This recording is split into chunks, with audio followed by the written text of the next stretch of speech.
Assalamualaikum warahmatullahi wabarakatuh. Alhamdulillah, salatu wassalamu ala rasulillah wa ala alihi wa sahbihi wa mawala ba'du. Teman sekalian, kita bertemu lagi di kajian sirah lewat video.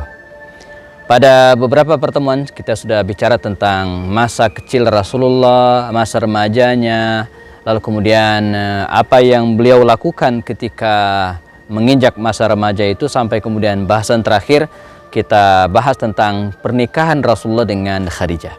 Bagi teman-teman yang terlambat mengikuti kajian ini, silakan cek di akun Happy Andi Bastoni Channel di akun YouTube. Silakan cek. Baik, pada tema ini kita akan bahas tentang proses turunnya wahyu kepada Rasul Shallallahu Alaihi Wasallam. Ya, proses turunnya wahyu kepada Rasul Shallallahu Alaihi Wasallam. Para ulama sepakat bahwa baginda Rasul Sallallahu Alaihi Wasallam menerima wahyu yang pertama pada usia arba'ina min umrihi, ya. Pada usia 40 tahun dari umurnya, ya, di Gua Hira sebagaimana yang kita ketahui. Nah, ini menarik, ya, usia 40 tahun, ya. Penelitian terkini mengatakan bahwa pada usia 40 tahun adalah puncak dari segala kematangan pada diri seseorang, ya. Jadi pada usia 40 tahun tersebut, ya, seseorang sudah mengalami kematangan dari sisi fisik, kematangan dari sisi mental, kematangan dari sisi psikologis, dan diharapkan juga bahkan matang dalam sisi finansial, ekonomi. Nah, pada usia inilah, ya, baginda Rasul SAW itu diutus oleh Allah Subhanahu Wa Taala. Jadi Nabi berada dalam puncak kematangan dalam jiwanya, dalam dirinya, dan dalam berbagai aspek yang lainnya.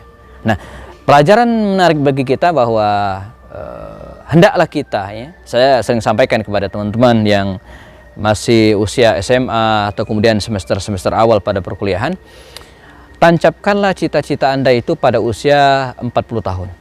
Jadi kalau kita bicara tentang kesuksesan, artinya kita siapkan dan kemudian kita tanamkan dalam mimpi kita bahwa pada usia 40 tahun, ya, pada usia 40 tahun kita harus sudah menjadi orang yang sukses. Jadi jangan sampai pada usia 40 tahun itu seseorang belum menikah misalnya, atau kuliahnya belum beres-beres, atau mungkin kerjaannya nggak jelas, ya. Nah, jadi diharapkan, ya, pada usia 40 tahun itu, ya, dia sudah settle dalam berbagai sisi kehidupannya, atau minimal mendekati titik keberhasilan, ya. Nah, jadi Nabi itu pada usia inilah diangkat oleh Allah SWT, ya, pada usia laki-laki, ya, matang dalam semua aspek. Baik, baginda Rasulullah SAW, ya, mendapatkan wahyu pada usia ini, dan qadar Allah, dari takdir Allah SWT, menjelang usia 40 tahun, ya, Allah sudah mengkondisikan kepada beliau dengan kesukaan menyendiri. Nah, jadi pada usia 37 tahun, ya, Nabi itu sudah meninggalkan, ya, aktivitas keduniawiannya. Demikian kira-kira.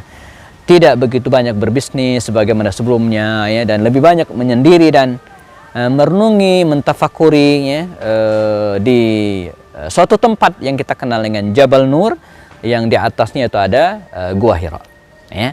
Nah, jadi 3 tahun lamanya Nabi merenungi, dan tidak disebutkan, ya, ibadah apa saja yang beliau lakukan, tapi yang jelas beliau banyak bertafakur, bertahanus di gua tersebut, sampai akhirnya datanglah malaikat Jibril, ya, memberikan, ya, wahyu dari Allah Subhanahu Wa Taala yang kita kenal dengan surat Al-Alaq.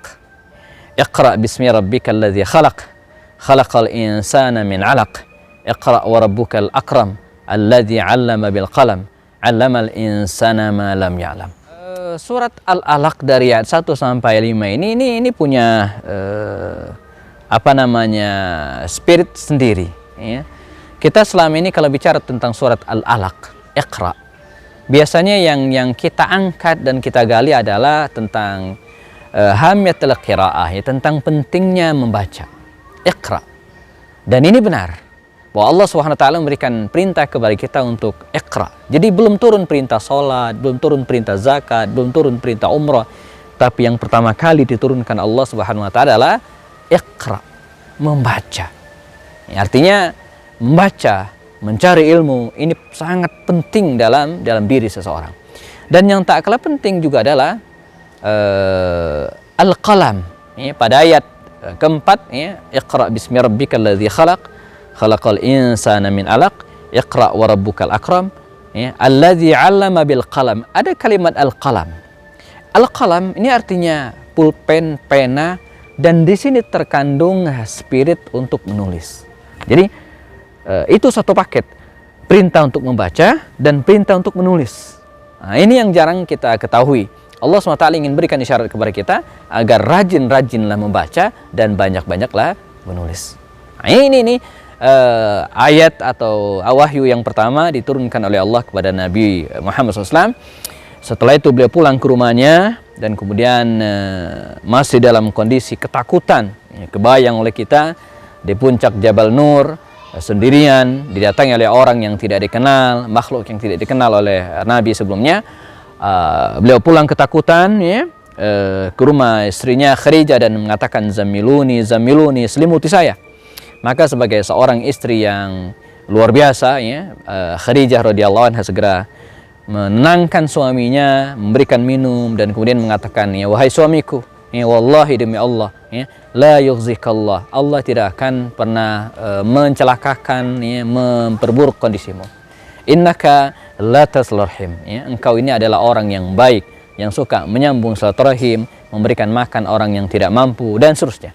Nah, ini pelajaran juga bagi para istri yang mestinya demikian terhadap suami, memberikan motivasi, memberikan dukungan, membackup, memberikan advice.